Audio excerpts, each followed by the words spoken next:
Mukalab bingung kapan Alkitab mulai ditulis dan berakhir. Ini saya bicara Alkitab Perjanjian Baru. Saya Pendeta Tan Hoi Nai Henry Tandianta, MPS. Mukalab bingung, ya mukalab bingung. Ditanya kapan Alkitab Perjanjian Baru mulai ditulis dan kapan berakhir, bingung. Lalu memakai jurus Bapak Gereja. Menurut Bapak Gereja. Ya. Itulah yang saya mengatakan mukalab itu mikirnya nggak nyampe untuk memahami Alkitab. Bukannya dia nggak ngerti, tapi nggak nyampe. Ngerti nggak? Levelnya itu dia level yang kalau di tempat kami disebut anak TK, itu dia nggak nyampe. Kok Pak HTD berani mengatakan mukalab levelnya nggak nyampe mikirin itu? Ya, sederhana. Kapan Alkitab Perjanjian Baru, saya ngomong Perjanjian Baru ya, mulai ditulis dan berakhir, itu ada di Alkitab. Tapi jangan berharap, kata-katanya begini, saudara-saudara, inilah awal mula ditulisnya Alkitab, inilah berakhirnya ditulisnya Alkitab Perjanjian Baru. Itu adalah pemahaman model skripsi. Kalau Alkitab Anda pahami sebagai skripsi, mesti ada kata-kata begitu. Conclusion, kesimpulan. Inilah awal mula ditulisnya Alkitab dan inilah berakhirnya penulisan Alkitab. Itu kalau Anda memahami, ya seperti yang dimahami mukalab, levelnya cuman sampai level skripsi. Alkitab itu bukan skripsi, tapi mukalab pikirannya cuman mampu memahami sampai level skripsi. Kalau tidak ada kata-kata inilah awal penulisan Alkitab, tidak bisa dikatakan itu penulisan Alkitab. Kalau tidak ada kata-kata inilah berakhirnya, ya namanya mukalab, levelnya cuman bisanya sampai menganggap bahwa Alkitab itu seperti skripsi. Ya, Alkitab itu adalah firman Allah. Untuk bisa memahami apa? Pikiran dibuka, mengerti kitab suci. Hayo, sekarang kita bahas. Kapan Perjanjian Baru ditulis dan kapan Perjanjian Baru berakhir ditulis? Gampang banget. Matius 17 ayat 9, Yesus berkata begini, jangan engkau beritakan penglihatan ini kepada siapapun sebelum anak manusia dibangkitkan dari kematiannya, dari antara orang mati. Artinya Yesus itu ngomong sama Matius, kamu jangan menuliskan Alkitab, kitab Matius ini ya, sebelum aku bangkit ya. Artinya apa? Alkitab itu dimulai ditulis ketika Yesus bangkit tahun berapa? 33. Clear? Kamu paham nggak? Matius 17 ayat 9 itulah pernyataan dengan kalimat ya, kalimat bahasa Alkitab. Ini bukan bahasa skripsi. Kalau bahasa skripsi kamu kan harus ngomong gini, pengumuman, saudara-saudara, Matius 17 ayat 9, inilah awal mula penulisan Alkitab ketika Yesus berkata, jangan kamu tulis penglihatan ini sebelum anak manusia dibangkitkan. Itu kalau level pikirannya cuman selevel mukalab, yang mampunya ya toh nyampeknya cuman mikir Alkitab itu seperti skripsi. Suruh mikirin Alkitab yang firman Allah nggak nyampe. Makanya tak kasih tahu nih, Matius 17 ayat 9 adalah awal mula penulisan Alkitab. Tahun berapa? Ya tahun 33 lah. Ya. Oke. Di tahun 33 itu, di masa-masa akhir lah ya, masa-masa akhir Yesus melayani, Yesus membentuk yang namanya jemaatku.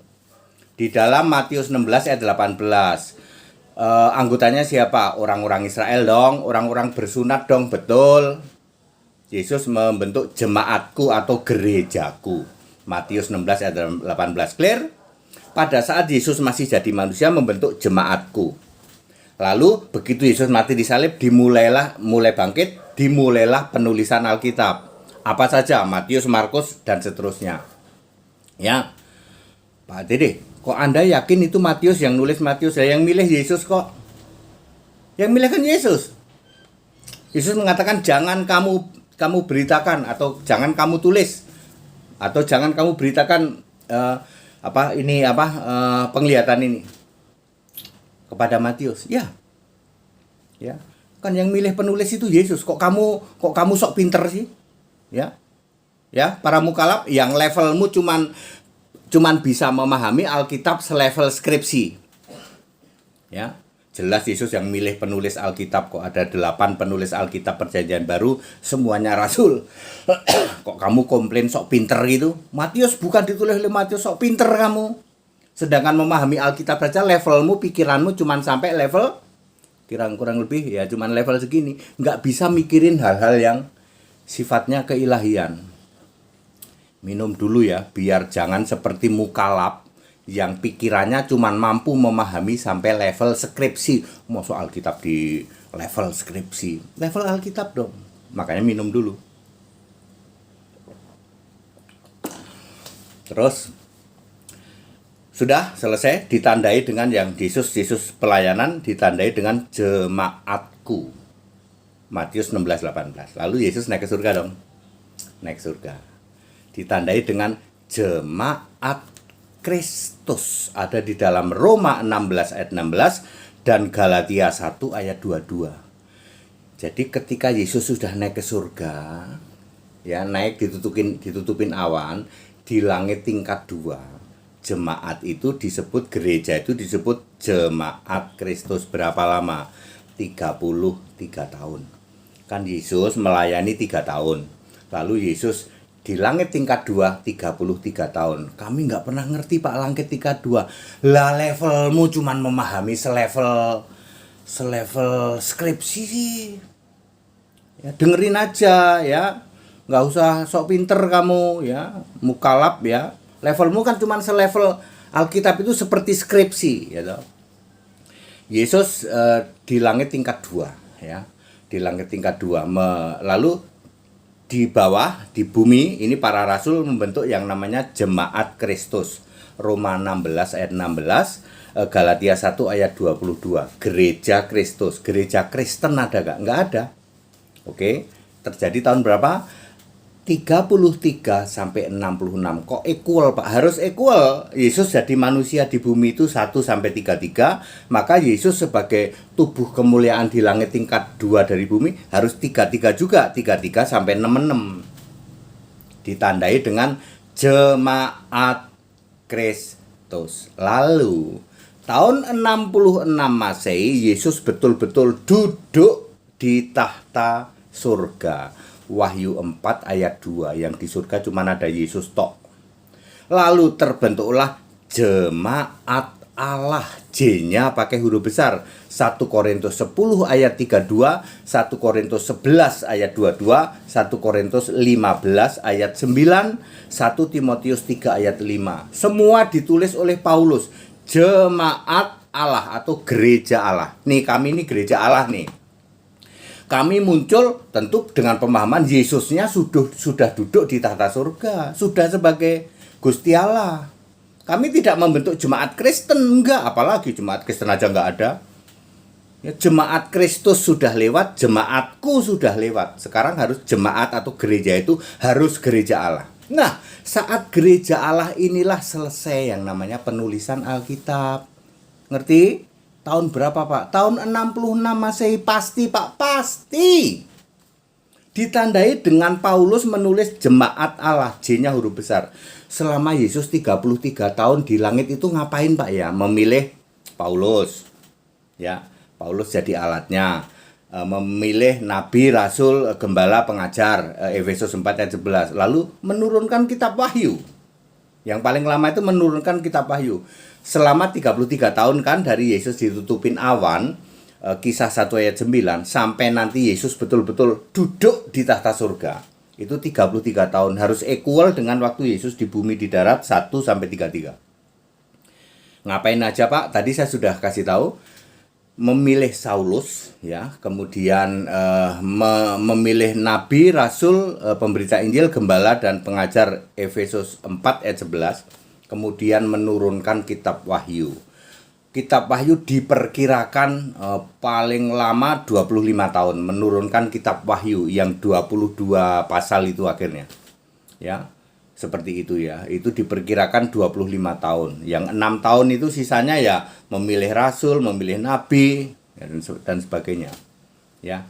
Lalu memberi hikmat, memberi pewahyuan kepada para penulis-penulis Alkitab. Akhirnya fix ya dengan clue kata jemaat Allah.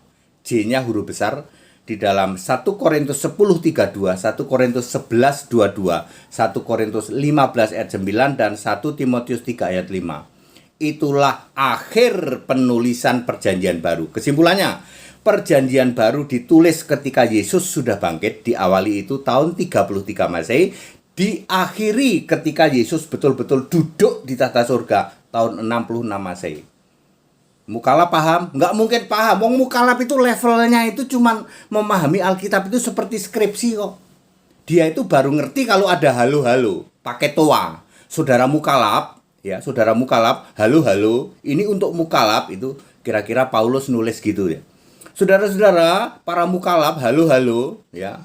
Ini karena kami memfasilitasi Anda kan tidak paham nih, pikirannya nggak nyampe. Jadi kami ngasih tahu ya, 1 Korintus 10 ayat 32, 1 Korintus 11 ayat 22, 1 Korintus 15 ayat 9, 1 Timotius 3 ayat 5 itu adalah akhir penulisan Alkitab Perjanjian Baru. Tahun 66 Masehi sebab Gusti Yesus sudah duduk di tata surga. Wahyu 4 ayat 2. Ya, ngerti? Ya. Oke. Apakah harus begitu pakai toa? Jadi clear, Alkitab Perjanjian Baru dimulai ditulis tahun 33 Masehi, terakhir tahun 66 Masehi. Bahasanya apa Pak? Aramaik. Kenapa? Yesus harus menepati perkataannya.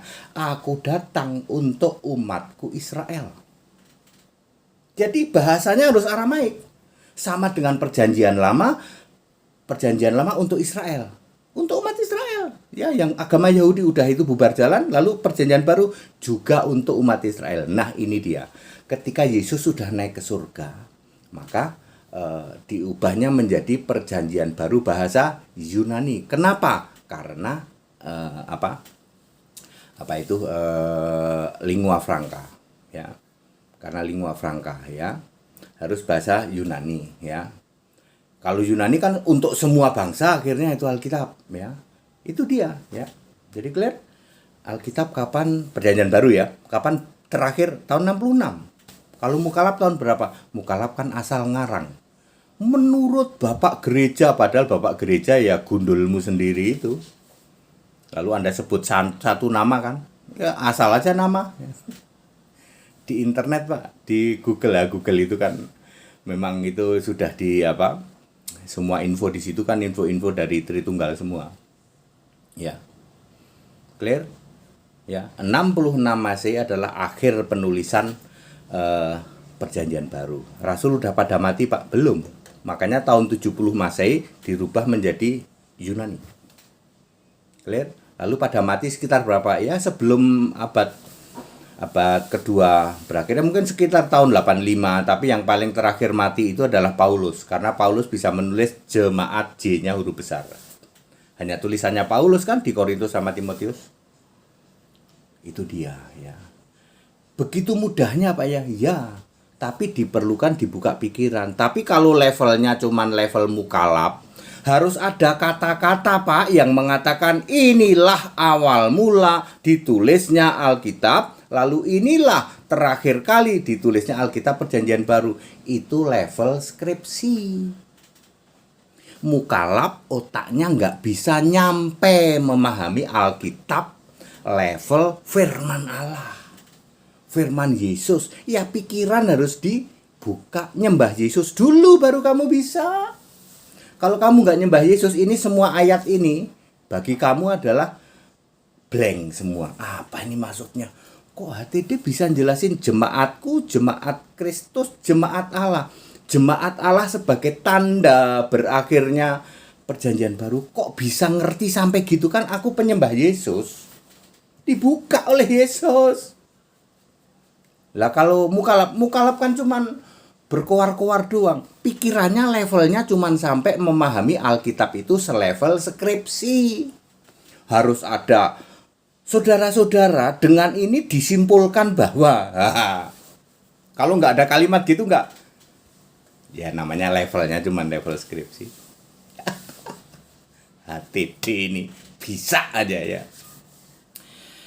Very clear Bapak Ibu Saudara, tidak akan pernah bisa Anda itu membahas Alkitab kalau Anda bukan penyembah Yesus. Perhatikan kata-kata saya. Kalau Anda bukan penyembah Yesus Kristus sebagai Allah, Anda tidak bisa. Ini pengalaman 35 tahun karatan lumutan di Tritunggal. Pendetanya pendeta Tritunggal, Tritunggalnya Tritunggal. Karatan lumutan 35 tahun. Mampet pikiranku, tidak pernah bisa paham baca Alkitab. Begitu saya mengambil keputusan menyembah Yesus Kristus satu-satunya Gusti Allah, seling dibuka. Para mukalaf, kalau levelmu cuman level sampai Alkitab dianggap seperti skripsi, sembah Yesus ke? Kalau kamu sembah Yesus, jaminan mutu itu. Nih, aku 35 tahun Tritunggal loh, kurang apa? Ini HTD ini kira-kira waktu di Tritunggal di atas rata-rata enggak? Iya dong, pasti itu. Pendetanya pendeta Tritunggal aku tuh. Ya, bukan mau ngomong sombong ya Pak.